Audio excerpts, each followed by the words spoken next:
प्रस्तुतकर्ता Nutrela diabetic care, blood sugar level और वजन को नियंत्रित रखने वाला न्यूट्रास्यूटिकल, अम्बा शक्ति SDTMT, largest plant of north India, world renowned technology, immunity बढ़ाने के लिए महिलाओं की नंबर 1 औषधि व टॉनिक हेम पुष्पा, पतंजलि गाय का देसी घी खाएं, मिलावट के जहर से अपने मासूम बच्चों व परिवार को बचाएं। इंडिया के बड़े भैया मतलब Agarwal packers, search agrwalpackers.in, the original Agarwal packers and movers, DRS group, Hicks digital thermometer, ये भरोसा है 100 वर्षों का।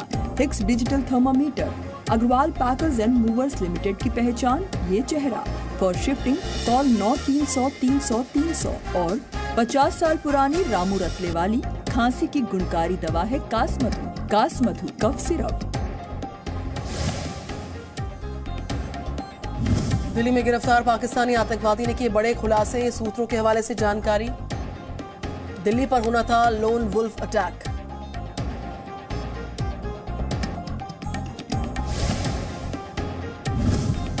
जम्मू कश्मीर के शोपियां में सुरक्षा बलों ने मार गिराया एक आतंकवादी, सुरक्षा बलों का ऑपरेशन जारी। कल भी शोपियां में मारे गए थे TRF के 3 आतंकवादी।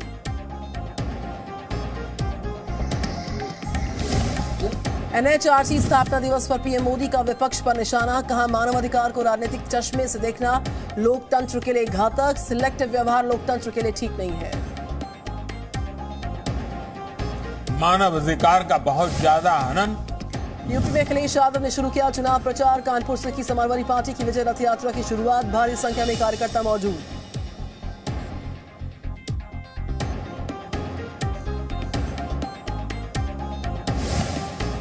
लखीमपुर खीरी हिंसा में मारे गए किसानों की अंतिम अरदास, किसान नेता राकेश टिकैत भी हुए शामिल।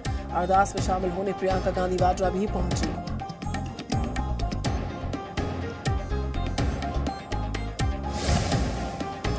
रणजीत सिंह हत्याकांड में पंचकुला की CBI स्पेशल कोर्ट कभी भी कर सकती है सजा का ऐलान, मामले की सुनवाई जारी, सजा को लेकर दोनों पक्षों में बहस जारी।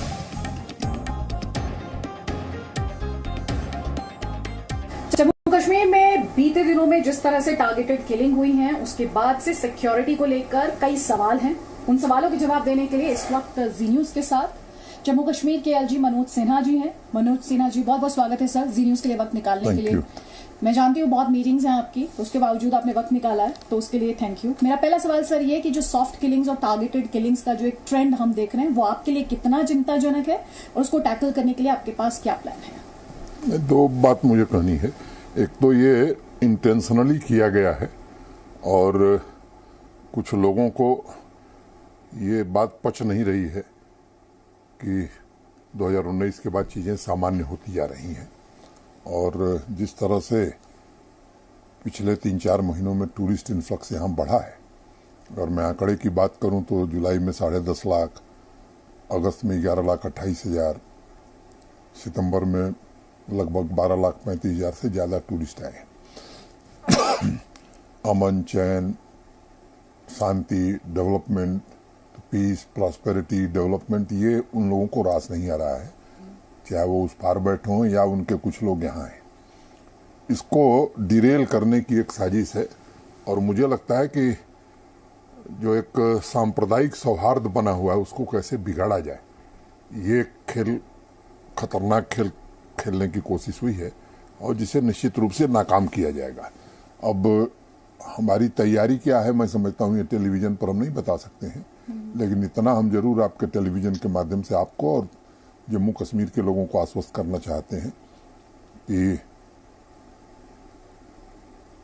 हमारी तैयारी मुकम्मल है। हर व्यक्ति की सुरक्षा हमारी जिम्मेदारी है और अत्यंत ही दुर्भाग्यपूर्ण घटनाएं हुई हैं। मृतकों के प्रति मैं पूरी संवेदना व्यक्त करता हूँ और उनके परिजनों के जो आंसू बहे हैं, एक एक कतरे का हिसाब सूद सहित किया जाएगा और पूरे टेरर के इकोसिस्टम को आने वाले समय में खत्म किया जाएगा।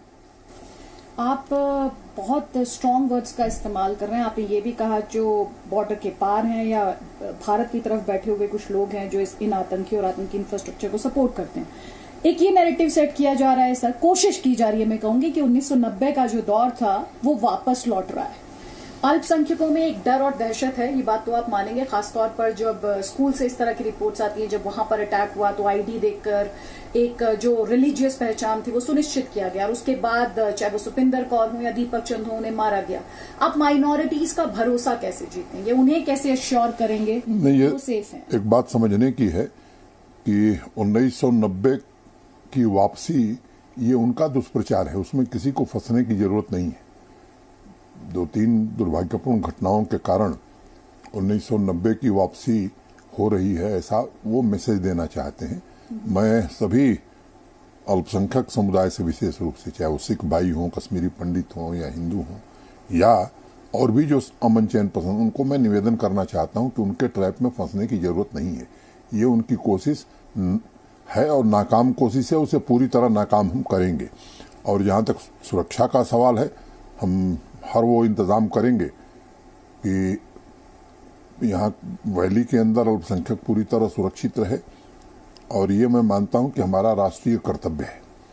और दूसरी बात मैं कहना चाहता हूं कि अल्पसंख्यकों के अलावा 1.25 करोड़ लोगों के जान माल की हिफाजत करना ये हमारी जिम्मेदारी है और हम शिद्दत से उसे करने की कोशिश करेंगे। और जिम्मेदारी से मैं बात कह रहा हूं कि उस दिशा में हम काम कर रहे हैं। कश्मीरी पंडितों की इधर वापसी के लिए आपके द्वारा कई ऐलान किए गए। आपने एक पोर्टल भी शुरू किया सितंबर के महीने में, जिसमें जो कश्मीरी पंडितों की प्रॉपर्टी थी उस पर अवैध कब्जा हटाने की बात है। क्या इसे आप, क्या जो हमने रीसेंट सॉफ्ट किलिंग्स या ये जो टारगेटेड किलिंग्स देखी हैं, क्या आप दोनों को जोड़कर देख रहे हैं? एक बात समझिए कि ये 2-3 घटना करके हमारे एजेंडा को डिरेल कोई नहीं कर सकता है। ये एक नैरेटिव सेट करने की कोशिश है और वो पोर्टल फंक्शनल है। उसमें जो कंप्लेन आ रही है उस पर कार्रवाई हो रही है और ये कार्रवाई चलती रहेगी। ये रुकने वाली कार्रवाई नहीं है। यहाँ विकास, लोगों में सांप्रदायिक सौहार्द, यहाँ की प्रॉस्पेरिटी, इंडस्ट्रियल इन्वेस्टमेंट, टूरिज्म बढ़े, ये सब कोशिशें हम निश्चित रूप से करेंगे और इसको कोई रोक नहीं सकता है। और ये दुखद घटनाएं हैं, मैं खुद जिम्मा लेता हूं उसका, क्योंकि मैं इस स्टेट को हेड कर रहा हूं। और मैं भरोसा देना चाहता हूं खासतौर से कश्मीरी पंडितों को, सिख समुदाय के लोगों को, अल्पसंख्यकों को और पूरे यूटी के 1.25 करोड़ लोगों को कि इनके षड्यंत्र में आने की जरूरत नहीं है। ये अमन चैन पूरी तरह से कायम किया जाएगा। और मैं बार बार एक बात कहता हूं कि हम शांति खरीदने में विश्वास नहीं करते, हम अस्थायी रूप से शांति यहाँ स्थापित करना चाहते हैं और उसके लिए जो कुछ करना होगा वो जरूर किया जाएगा। आपके ओपोनेंट्स जो है वो ये कहते हैं कि 370 जब हटाया गया तो ये एश्योर किया गया था कि अब आतंक का खात्मा हो जाएगा। अब वो ये सवाल पूछ रहे हैं कि 370 हटाने से क्या हासिल हुआ सुरक्षा के लिहाज से? मैं 2 बात कहना चाहता हूँ। ये पब्लिक डोमेन में आंकड़े उपलब्ध हैं, मुझे कहने की जरूरत नहीं है।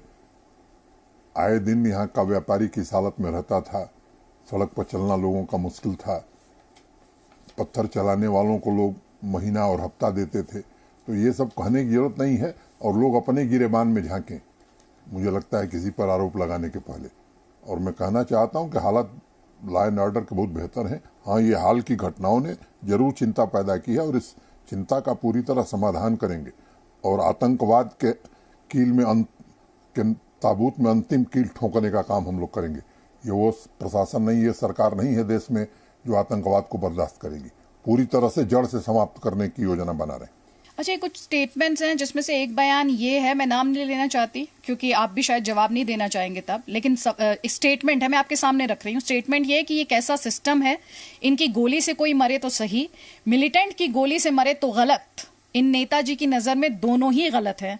और मैं इसका थोड़ा सा कॉन्टेक्स्ट आपको बता देती हूँ। सीआरपीएफ के नाके पर जो कुछ हुआ उसे लेकर ये सियासी बयान है। दो बात मैं कहना चाहता हूँ कि ये भारत के लोकतंत्र में ही इस तरह के बयान लोग दे लेते हैं। दूसरी बात कि जिन लोगों ने बयान दिया उनके बयानों को भी एक बार एनालाइज करने की जरूरत है। मुझे लगता है कि किसी की भी जान जाए वो जान है और मौत का कोई मुआवजा नहीं होता है। हमारी पूरी संवेदना किसी भी मृतक के साथ है।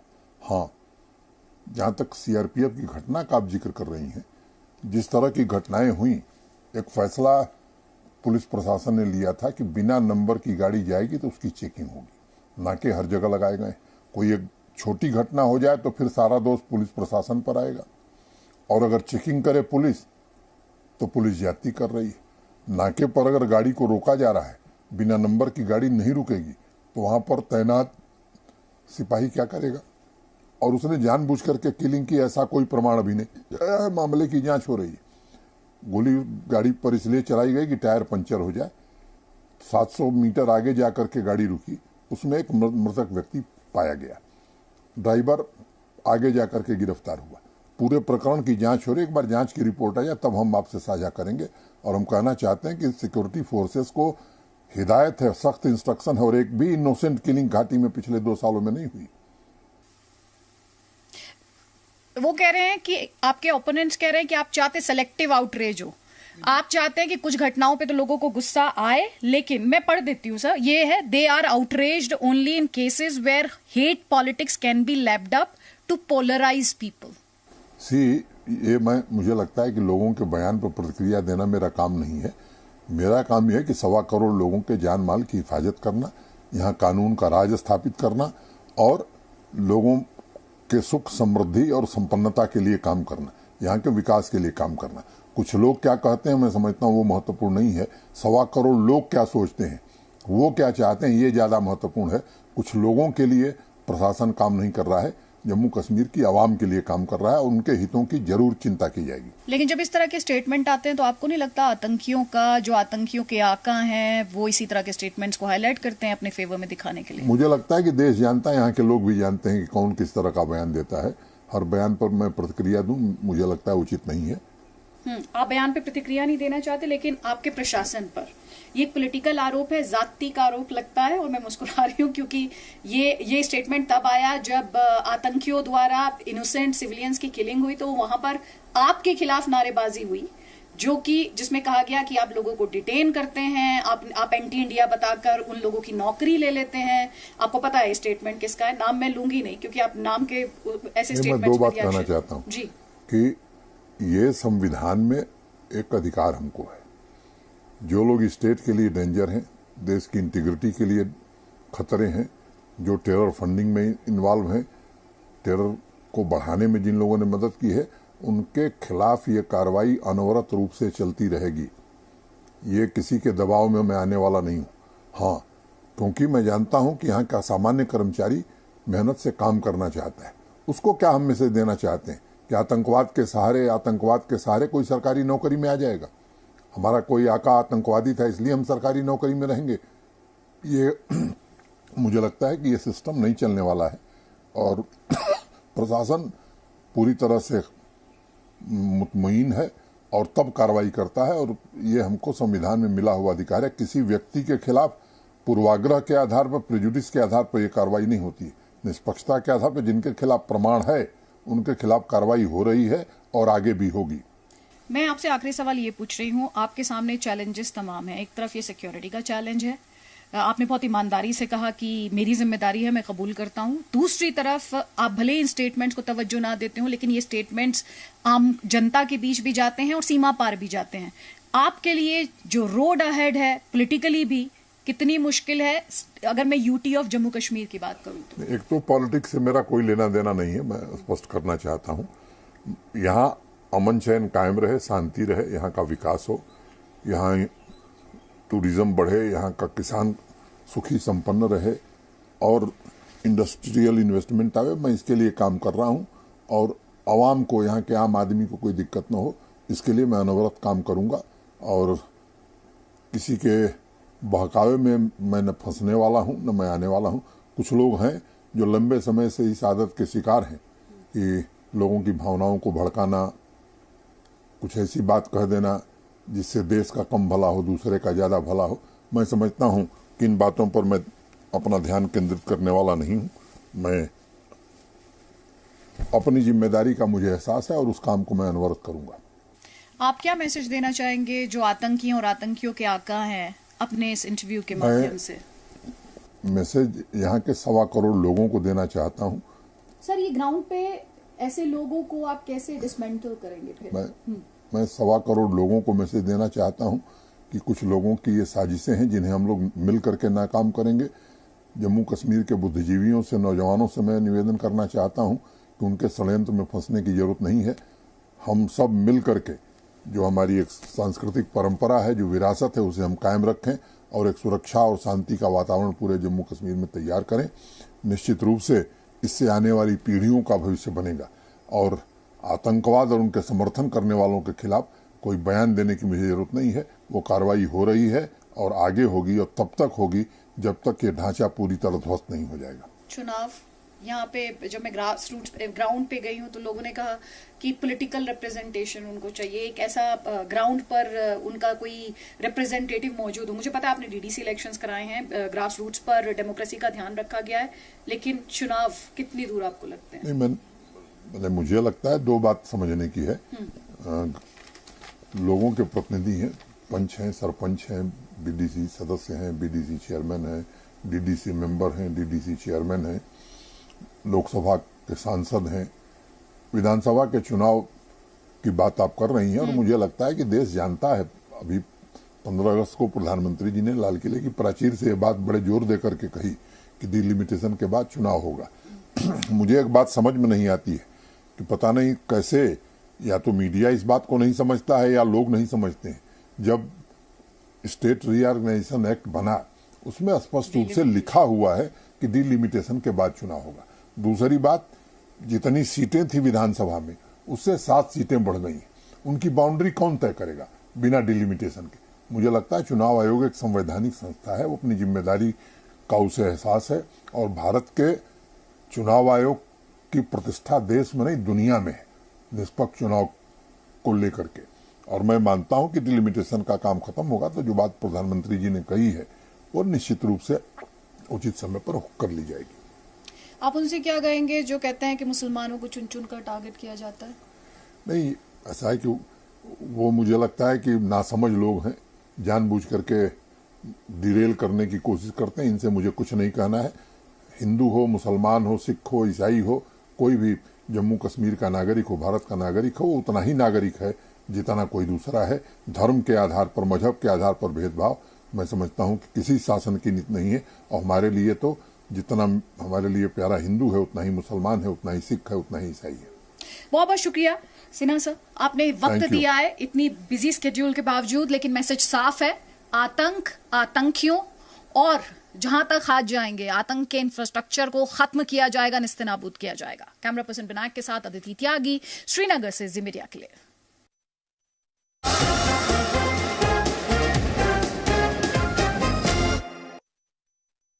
और उनकी सांवली छाया ने मां के संस्कार।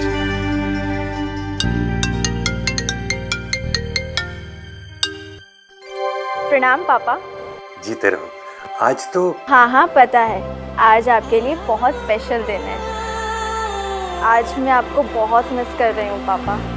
इतिहास में ऐसा पहली बार हो रहा है जब लेफ्टिनेंट के परिवार वाले पासिंग आउट परेड का हिस्सा नहीं बन पाए, लेकिन कोरोना काल में 130 करोड़ भारतीय उनसे यही कहना चाहते हैं, विजयी भव।